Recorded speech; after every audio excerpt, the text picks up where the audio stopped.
Your ships have come for me. But where am I? I am Calican, cowering, stun-faced.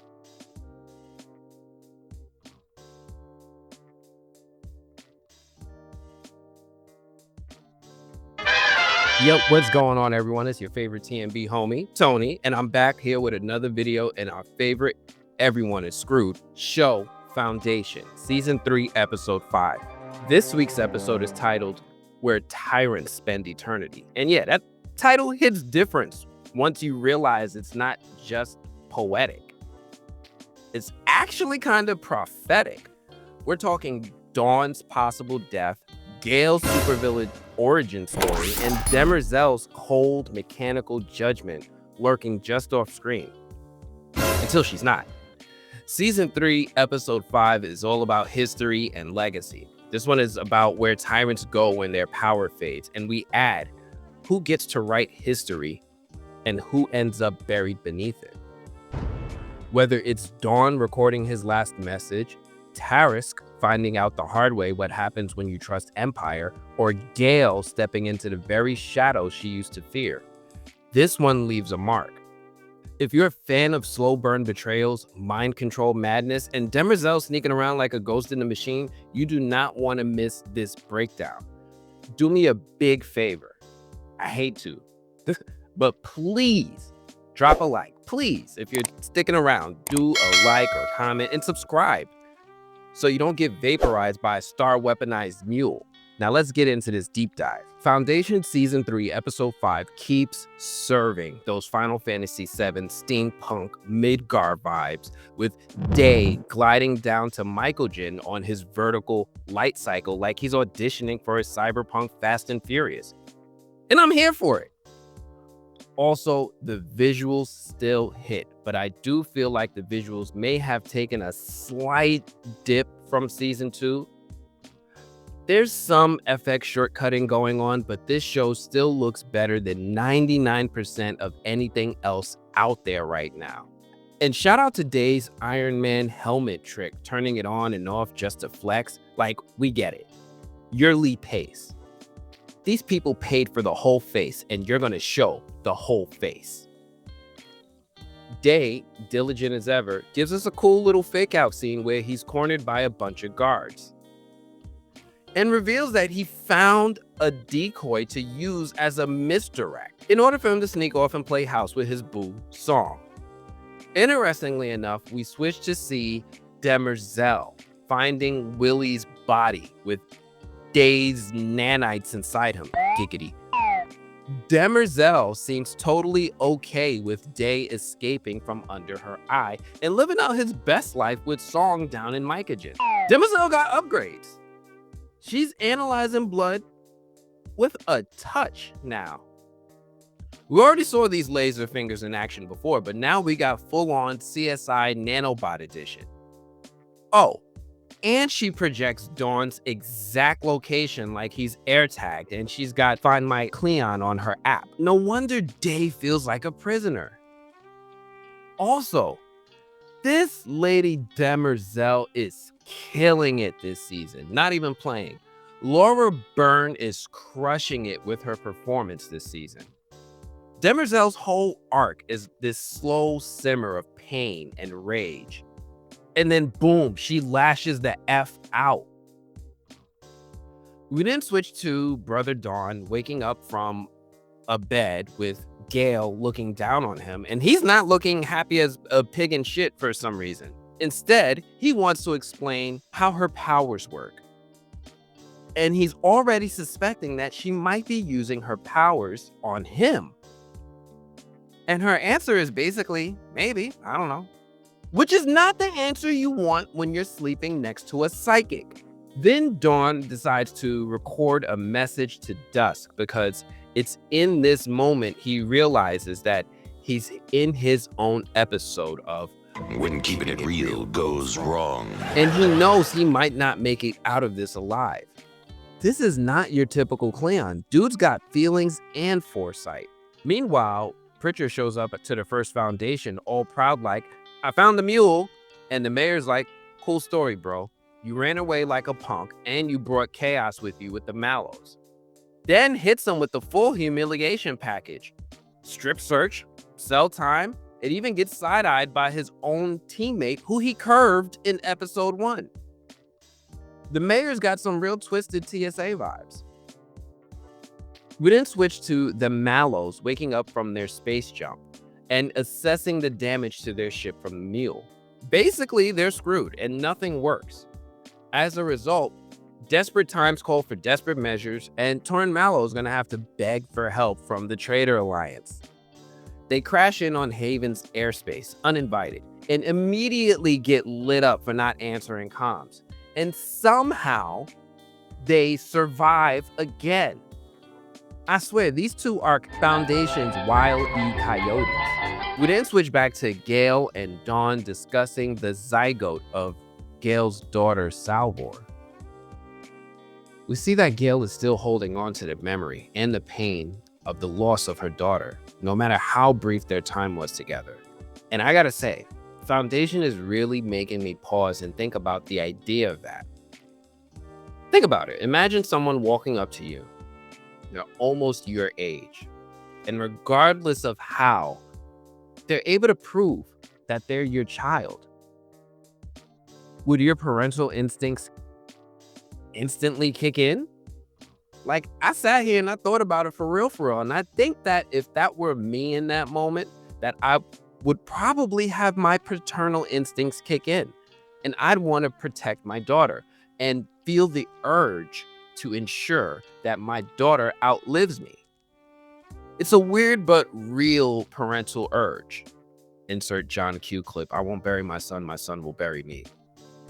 And I stand by that. She didn't just lose her daughter. She lost time, possibility. She lost legacy. Dawn and Gaal talk about the merits of setting up an enclosure around Calgon. And we see how Gaal is continuing to handle Dawn by giving him just enough information to try to make this work without him even thinking about asking why she didn't just use the resources of either the first or the second Foundation to do this. But we also saw in this moment Gaal casually speak to Dawn, telepathically, without his permission, proving to us that she doesn't care about boundaries.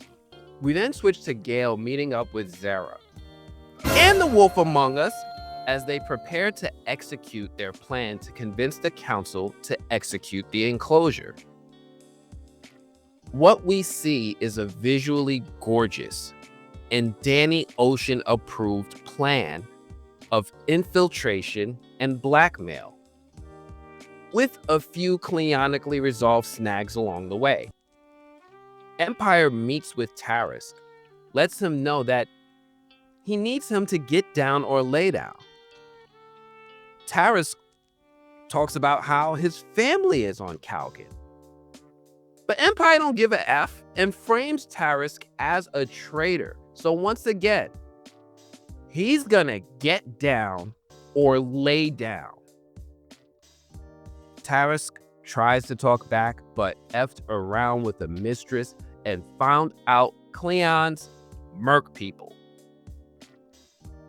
Tarisk is now thoroughly convinced, and we see how strongly Gaal convinced Dawn that the Mule must be stopped. He convinces the Council. He does it, and they agree to perform the enclosure. We then switch to the Mallows in a bind, but then Uncle Randu shows up. One arm, gnarly beard, maximum vibes. Randu is something of a collector and claims to be the grandson of Hober Mallow, and reminds us how Hober is held in such high esteem in this time period. And I gotta tell you, I get a lot of Hober Mallow vibes from Randu. He doesn't seem to give any more of an F about Foundation any more than Hober did. But he is pissed that these two kidnapped Magnifico, aka the Mule's emotional support psychopath. Long story short, Randu and Torin get along like boomers and Gen X usually do, so barely. Randu warns them again that the Mule wants his guy back, but they don't seem to budge. Meanwhile, Magnifico's vibing, dropping beats, and low-key bonding with Torrent. We learned Torrent's origin and how he was raised by Randu. Torrent's parents passed when he was young in the same accident that Randu's son was in, and Randu ended up raising Torrent. They didn't have therapy. They healed horribly, with Torrent deciding to run away at some point. But here's the twist. Is Magnifico a mentalic? Beta is charming Torrent, and Magnifico decides to play his music in hopes that it can help. That would make sense as to how and why he's able to boost the Mule's power, because it was established in Season 2 that Mentalics' abilities are boosted when they're around each other. Beta pitches the plan to sell Magnifico to the First Foundation and maybe help the traders gain independence from them. And Torrent seems on board. We then switch to Brother Dawn and the Council initiating their enclosure on Calgan. And for the first time, we see how densely populated Calgan actually is. And that's when all this started to feel like there's some real consequence happening here.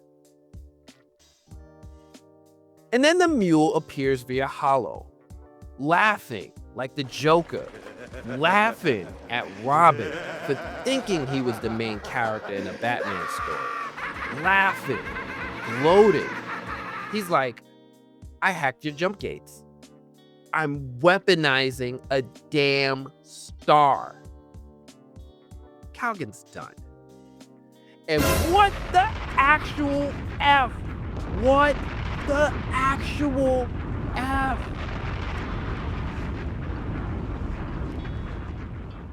And this is it. This is the moment that Gaal Dornick executed her full-on villain turn. Gaal set this in motion. Gaal knew the enclosure would fail. Gaal manipulated Dawn and pulled a full Harry Seldon. Ulterior motives, no transparency. This is that same Harry Seldon behavior that she used to call him out on for withholding information from his allies and for having ulterior motives that he doesn't share with them.